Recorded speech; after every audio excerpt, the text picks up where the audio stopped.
ચલો, કેમ છો વાલા વિદ્યાર્થી મિત્રો? સ્વાગત છે તમારું તમારી ચેનલ જેનું નામ છે કોમર્સ એથિરન અને આપણે કરી રહ્યા છે અકાઉન્ટ, આપણા નામના મૂળ તત્વો.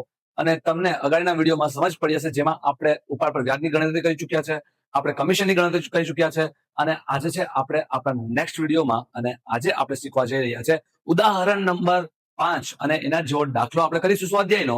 ઉદાહરણ તમને હોમવર્કમાં કરવા આપીશ. તો વિદ્યાર્થી મિત્રો, જો તમને આ વિડીયો ગમે ને તો આ ચેનલને સબસ્ક્રાઇબ કરી દેજો અને વિડીયોને લાઈક કરી દેજો, તમારા મિત્રને શેર કરી દેજો અને વિડીયોને અંત સુધી જોવાનું ભૂલતા નહીં. તો તમારા કોન્સેપ્ટ 100% એકદમ ક્લિયર થઈ જશે અને તમારા સ્કૂલના ટીચરે પણ આટલું સારી રીતે નહીં સમજાવ્યું હોય. આપણે દાખલા નંબર શીખવાના છે સ્વાધ્યાયનો દાખલા નંબર 5. સ્વાધ્યાયનો દાખલા નંબર 5 આપણે શીખવા જઈ રહ્યા છે. સ્વાધ્યાયનો દાખલા નંબર 5 આપણે શીખવા જઈ રહ્યા છે. ચાલો વિદ્યાર્થી મિત્રો, એની પહેલા મારે તમને અમુક વસ્તુ થોડી શીખવાડવી છે. હું એક એક્ઝામ્પલ આપું છું. તમે તમારા આન્સર કમેન્ટમાં લખજો કે સર શું એક્ઝામ્પલ છે. તો જો એક્ઝામ્પલ કઈ એવું છે, મારે તમને એક સવાલ પૂછવો છે કે મારી પાસે છે ને 10 ચોકલેટ છે. મારી પાસે 10 ચોકલેટ છે અને મારી પાસે જે પણ ચોકલેટ છે એની અડધી ચોકલેટ મારે મારા ફ્રેન્ડને આપી દેવી છે. તો હું એની ગણતરી કેવી રીતે કરું? મારી પાસે જે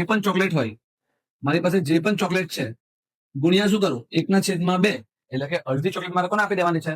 મારા ફ્રેન્ડને આપી દેવાની છે. અચ્છા, હું એમ કહું કે મારી પાસે જે પણ ચોકલેટ છે એની 5 ગણી ચોકલેટ મારે મારા ફ્રેન્ડને આપવાની છે. મારે પાસે જે પણ ચોકલેટ છે એની 5 ગણી ચોકલેટ મારે મારા ફ્રેન્ડને આપવાની છે. તો હું કેવી રીતે કરીશ? મારી પાસે જે પણ ચોકલેટ હોય એની 5 ગણી એટલે ગુણ્યા 5 કરીશ. હું એમ કહું મારી પાસે જે પણ ચોકલેટ છે એની 5મા ભાગની ચોકલેટ મારે મારા ફ્રેન્ડને આપવાની છે. 5મા ભાગની ચોકલેટ મારે મારા ફ્રેન્ડને આપવાની છે. તો કેવી રીતે કરું? તો મારી પાસે જે પણ ચોકલેટ હોય એને 5મો ભાગ એટલે ગુણ્યા 1/5 અને જે જવાબ આપણે લખીશું.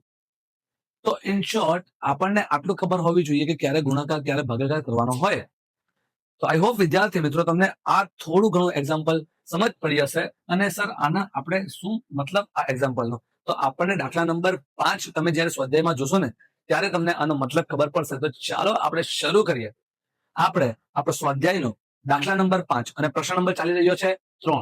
સ્વાધ્યાયનો પ્રશ્ન નંબર 3 ચાલી રહ્યો છે, એનો દાખલા નંબર 5 આપણે કરવા જઈ રહ્યા છે.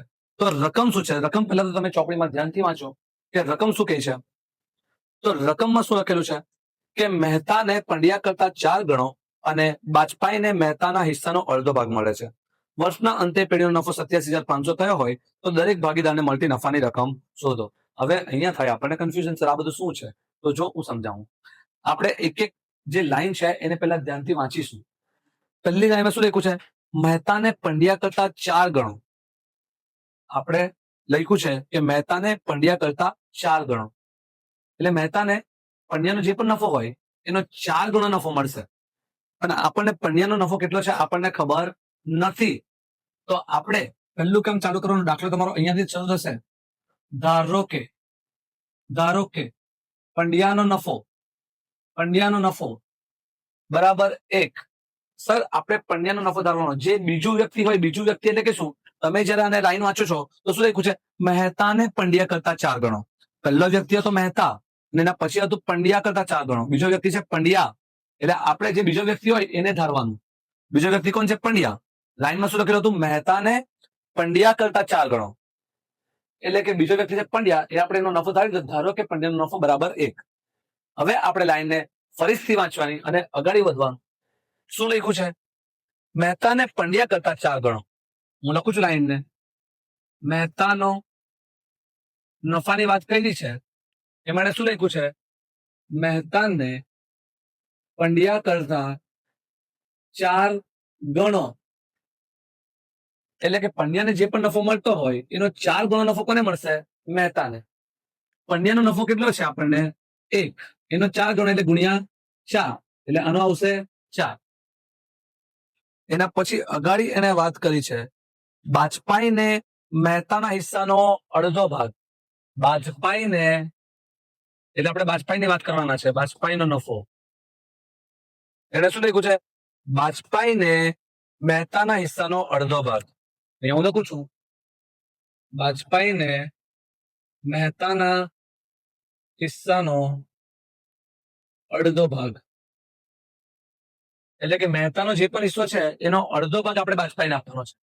મહેતાનો હિસ્સો શું આપેલો છે આપણને 4, એનો અડધો એટલે ગુણ્યા 1/2, એટલે જવાબ આપણો આવશે 2. પછી લખ્યું છે વર્ષના અંતે પેઢીનો નફો 87,500 હોય તો દરેક ભાગીદારને મળતી રકમ શોધો. તો પહેલા તો ત્રણનું આપણે પહેલા નફા નુકસાનનું પ્રમાણ લખી દઈએ. નફા નુકસાનનું પ્રમાણ જો આપણે લખ્યું છે પંડ્યા, મહેતા અને બાજપાઈ. પંડ્યા, મહેતા અને બાજપાઈ. પંડ્યાનો આપેલો છે આપણને 1, મહેતાનો આપણે કર્યો 4 અને બાજપાઈનો કર્યો આપણે 2.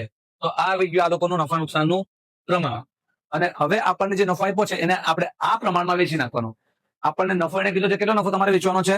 દાખલામાં લખેલું છે તમારે 87,500 નફો થયો હોય એને વેચવાનો છે.